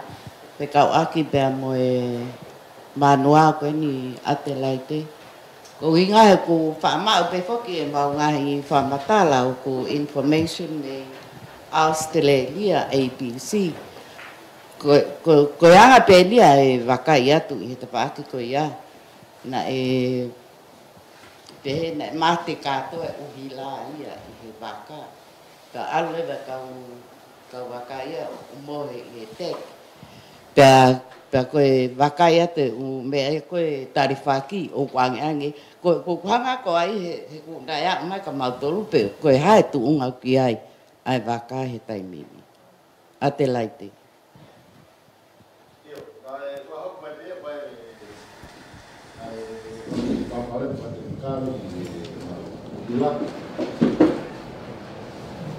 Mate generator Bea pau nau hanga pina tōna.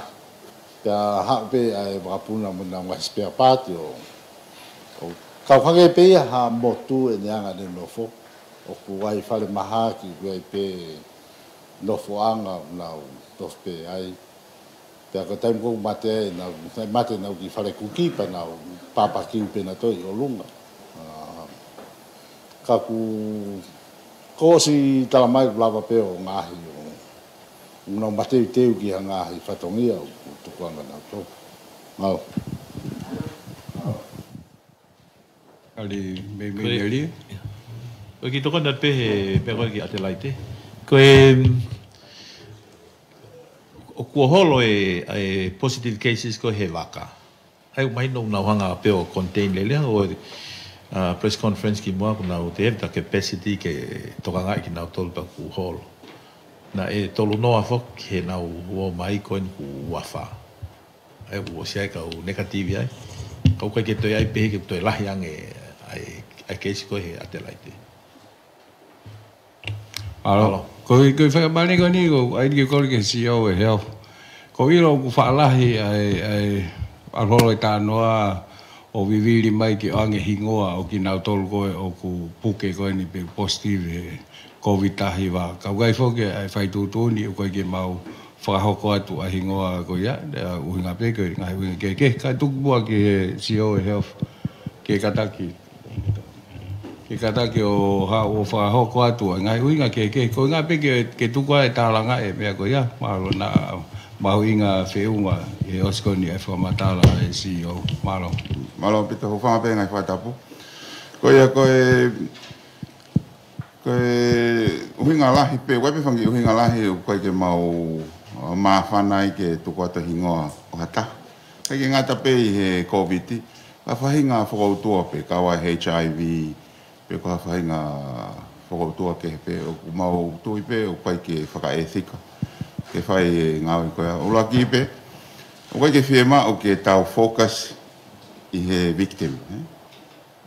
Koe victim ka tau focus i he ulunganga pe koe tō onga e whakatupua i e puke pe koe pihia i a whahinga mahata. Ange pe koe COVID-19. Ko tui koe mea lahi utonu ke toka ngai he kakai ai whounga ke nau hawai. Koe tui e mas, tau he wahaa, whano, pe ua te nofo hole ngai whitu koe o ngā pupu lou koe ke tawhi ea, kai ke habili vili.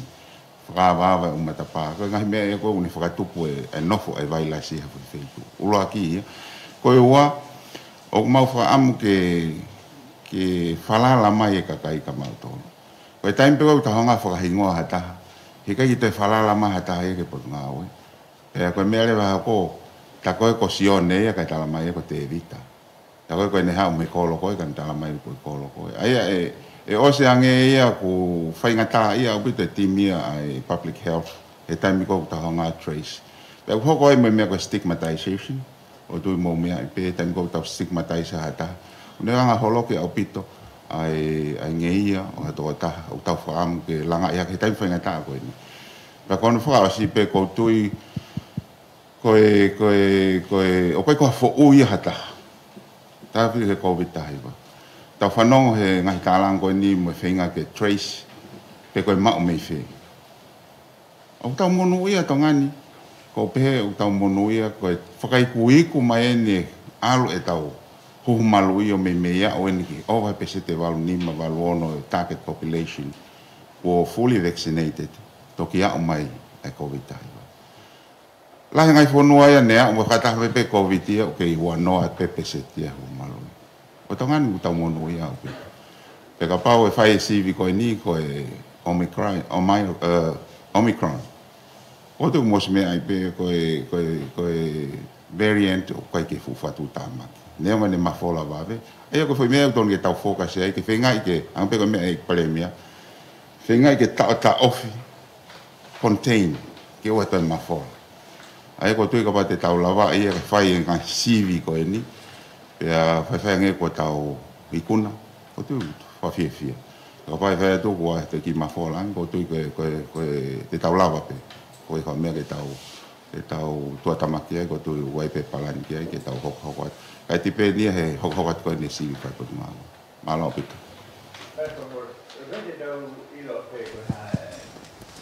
Koe Omicron, ke la e tau ki ai.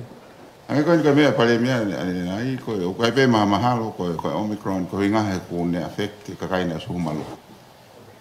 Ka koe ko ave sivia ke Australia, ai au ku ne kau e ave he whiawhini, pe koe pongpong, ke whakapapau i mai pe koe Omicron. Ka koe tue tai mini tau treat pe koe Omicron, ka lewa ke tuk whano si.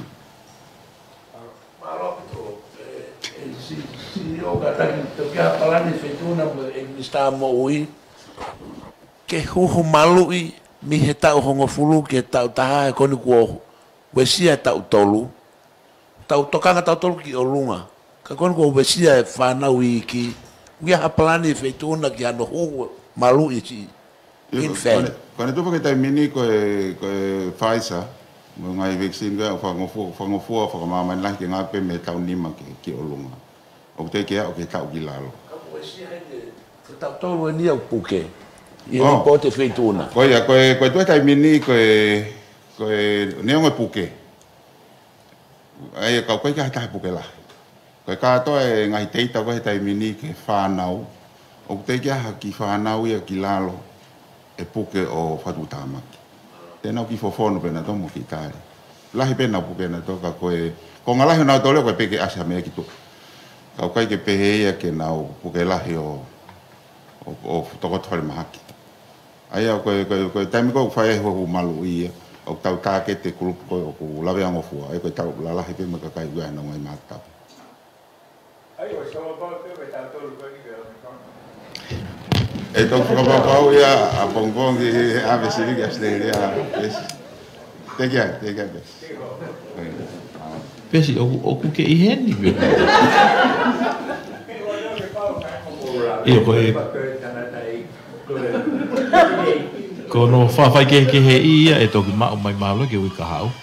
E awe a pongpong ki Australia, ki re pipa de nau toki o mai, ke mahino ai toko ua koe no ku mea. Ko tānaka te au e ke wheu ia soa ne, Fekau'Aki mo i hu malo i koe ai whanau. Na e tau kamata muna e hau o tau tahau a ke tau tahawhito. Pea koen ko mahino maine mau e Pfizer, ke huhu me tau nima, ke tau tahataha. Ko nuu sila, na to kamata he maina ko osi. Ai tau nima, ke tau tata. Tatau mo Australia. Aia, na osi ai fotutu, pe ko nuu sila te na hanga o mai ai vaccine ko ia, ki he tau nima, ke tau tata.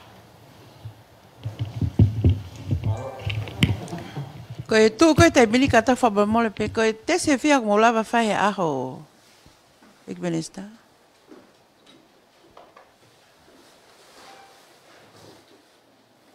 Ia koe te tai mini o ku e la peo whae te se uange au tupo ia.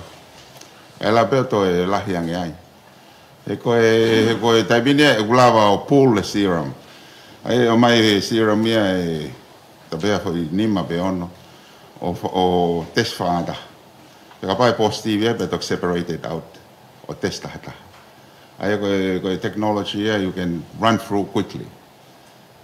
He ko ne pepe mo ni ne mai ai football serum minima te si positive but to va he to ilo itla ma positive. Ba be.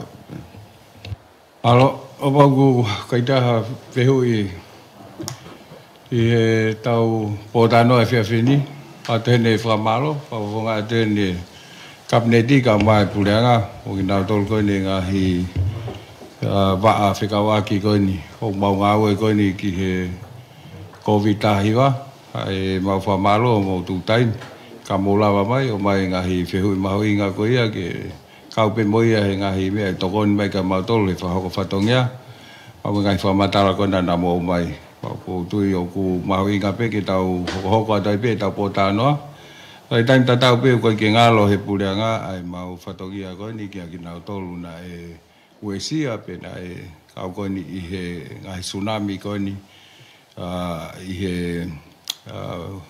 nga hi wiki ko ko mali watu hange pe ko me ton Palemia e kai ke uesia hai ni mau fa ho ko fatongia ka ki na tolu ta do fiku ka na tolu na mai me motu ko ki tonga tapuni ke fa ho ko pe ni mo me te ki ho na fatongia ko no popo mo support ta ta pe po fe tu na ia i tonga age ko na fa ho ko tu o pa o mahino wa ha no fa vai o ke ai foto tu pe mo brikatia ke ia nga hi fe tu pau nga hi motu ke ave pe ki ai me ali liu vai pe ko ato havai o tau hea ho a fitua ko nga pe hange pe ko ha wa ka me muri ki tonga ni pe o se ho a fitua ko ya pe na ave fa lot fo no na to ha pai pe ko va ki nga fe tu go wai fi ma o vi vi ko ki ai o ku le fa ta ha pe ai nga we ko ki covid ta hi va no fe nga ke ta off mo mahino mai ange pe ko ha ko ai fo tunga